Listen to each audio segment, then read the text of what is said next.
Det finns en fråga som alldeles för många struntar i och alldeles för få ställer sig själv. Vad går min gräns för yttrandefrihet och demokrati? Hur är det nu? Och vad kan jag göra för att komma dit jag vill?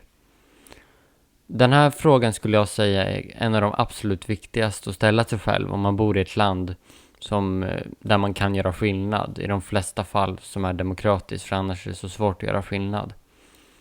Okej, jag har några frågor för att se ungefär var ni ligger när det gäller demokrati och yttrandefrihet. 1. Ska man få säga vad man vill till vem man vill så länge man inte hotar med att använda våld eller använder våld?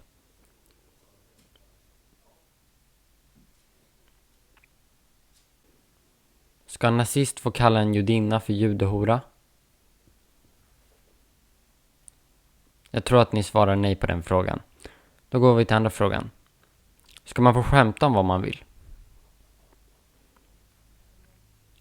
Ska man få skämta om slaveriet?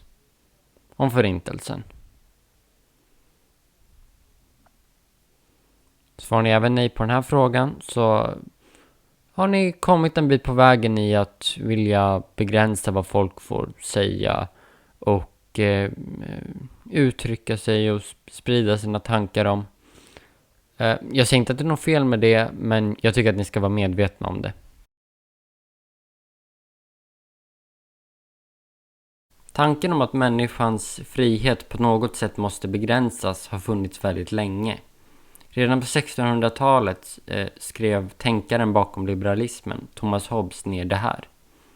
From this fundamental law of nature, but which men are commanded to endeavor peace, is derived the second law, that a man be willing when others are so too, as far forth as for peace and defense of himself, he shall think it necessary to lay down this right to all things and be connected with so much liberty against other men, as he would allow other men against himself. Och det här visar det två saker.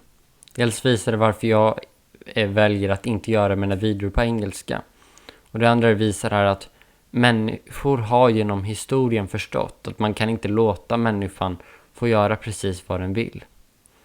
Men var går då den juridiska rätten människan har till sin frihet idag?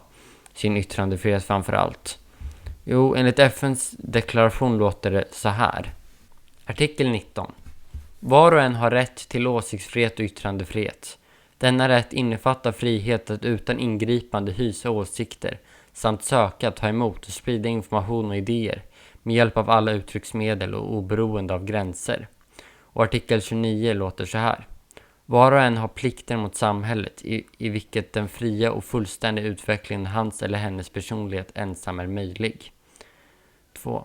Vid utövande av sina rättigheter och friheter får en person endast underkastas sådana inskränkningar som har fastställts i lag och enbart i syfte att trygga tillbehörig hänsyn till och respekt för andras rättigheter och friheter samt för att tillgodose ett demokratiskt samhälles berättigande krav på moral, allmän ordning och allmän välfärd. Dessa rättigheter och friheter får inte utövas på ett sätt som är oförenligt med Förenta Nationernas ändamål och grundsatser. Så på den första frågan jag ställde om en nazist får kalla en judinna för jävla judehora. Det finns väldigt få begränsningar inom FN som säger där, utan det är snarare sådana gränser som länder väljer att sätta själv.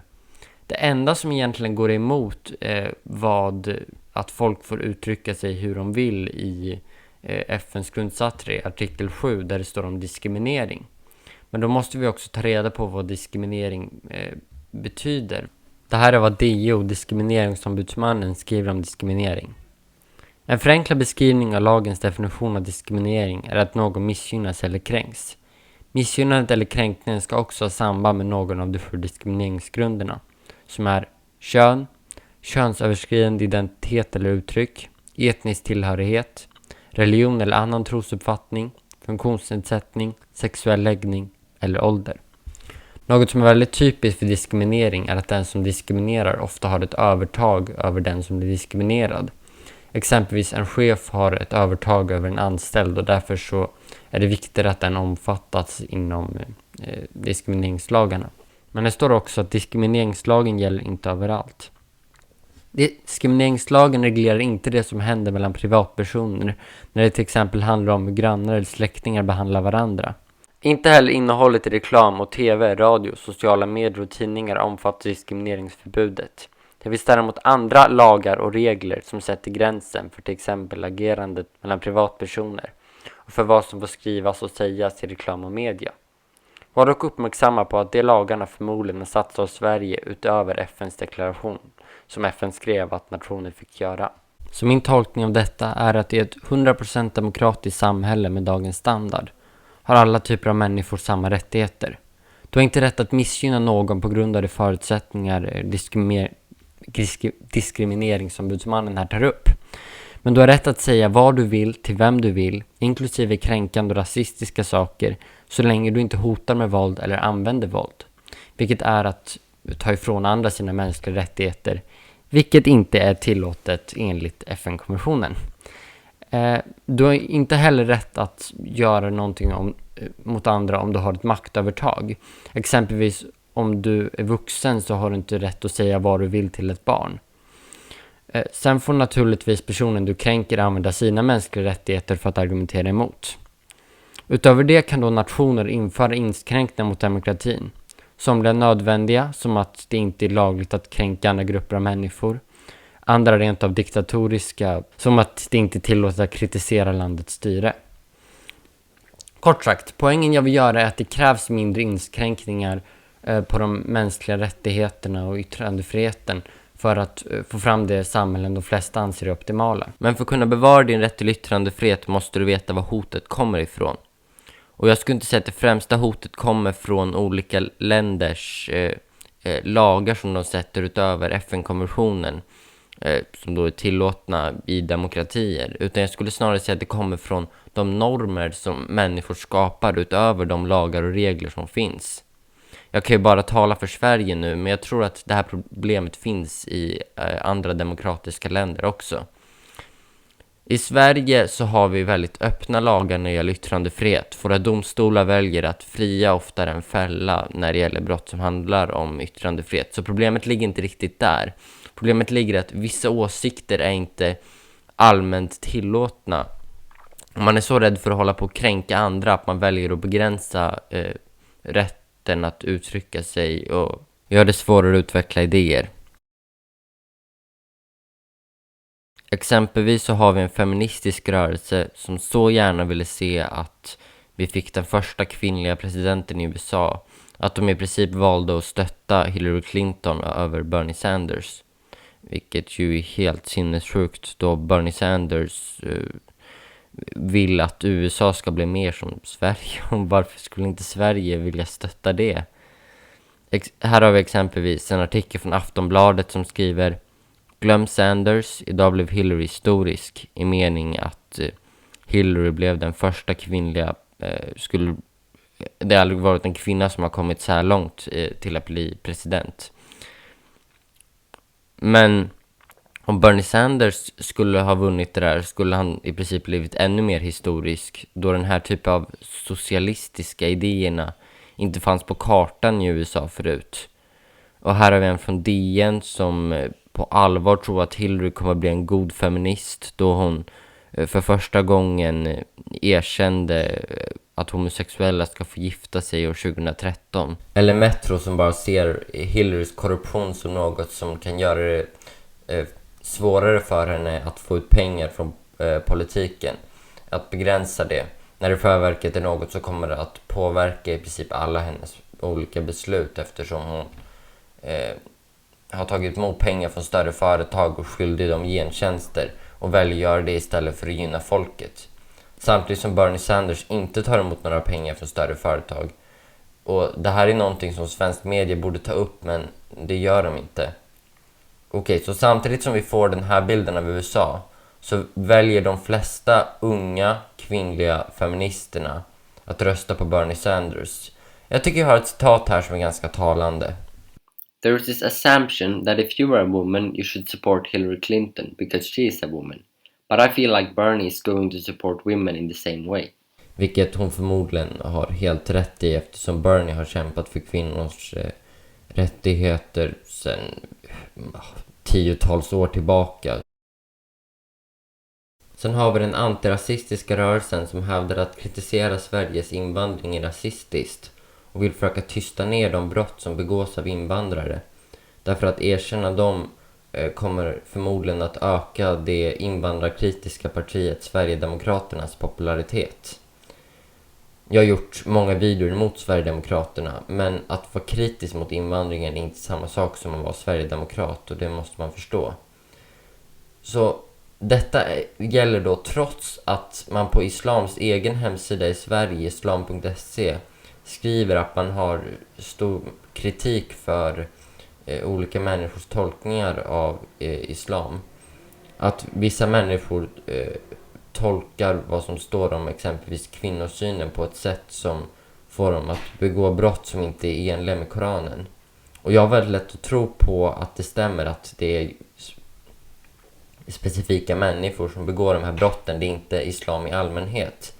Men faktum kvarstår fortfarande att de här människorna existerar och att man måste ta dem och deras handlingar på allvar, för någonting annat är inte respektfullt. Att kalla invandrarkritiska för rasister blir ännu mer löjligt när Migrationsinfo informerar att invandrare är överrepresenterade i brottskategorin. Visst, det kan finnas olika orsaker till det här, men faktum kvarstår att invandrare uppenbarligen begår en hel del brott. Inom den vänsterrörelsen jag tillhör så är det här i princip radikala idéer för hur Sverige borde ha skött invandringen. Med andra ord, mina idéer. För det första så tycker jag att man måste ta invandringen på allvar. För det har inte riktigt Sverige gjort. Vi har sett det som någonting som i princip finansierar sig själv. Och vi väljer att skicka ut en del människor som har etablerat sig här, kan språket, betalar skatt, bidrar till samhället för att ta emot nya, vilket inte är realistiskt. Sen ska man skapa ett system som kan ta emot så många invandrare som möjligt innan man börjar ta emot de här flödena. Och exempelvis bygga bostäder, hitta personer som kan lära dem svenska, som kan deras språk. Och jag är inte riktigt emot det här med att sätta en prislapp för vad invandringen faktiskt kostar. För trots allt, de flesta människorna är kvar i närområdet. Och de människorna som man ska ta in, tycker jag till största delen ska man försöka göra så att de kan bidra till samhället. Och om att låta dem förstöras för mycket av en oansvarig invandringspolitik är jag verkligen inte för. Sen ska man ta emot så många invandrare som möjligt enligt beräkningarna. Och efter det, jag är inte för att man ska hålla på och utbilda invandrare för vad man får och inte får göra i Sverige. Vad vi har för normer här. Och tänka att alla är radikala muslimer. För det vore att hålla på och se ner på invandrarna. De flesta invandrare vet att man inte får göra mycket av det som de radikala muslimerna gör. Väldigt många invandrare är muslimer just nu. Men jag är däremot för att de invandrare som faktiskt begår brott, man ska se deras brott som precis lika allvarliga som brott som begås av svenskar och människor från typ Nordentrakterna, allt sånt. Och om det finns grupper som är överrepresenterade där, så är jag inte emot att man lägger in insatser mot de specifika grupperna. I Sverige är du sexist om du kritiserar den feministiska rörelsen, rasist om du är kritisk till invandringen och en ond människa om du kritiserar på ett okänsligt sätt. Jag vill inte ha det så, och jag hoppas att du oavsett kön, hudfärg och nationalitet kan ställa dig de 3 frågorna. Vad går min gräns för demokrati och yttrandefrihet? Hur är det nu? Vad kan jag göra för att komma dit?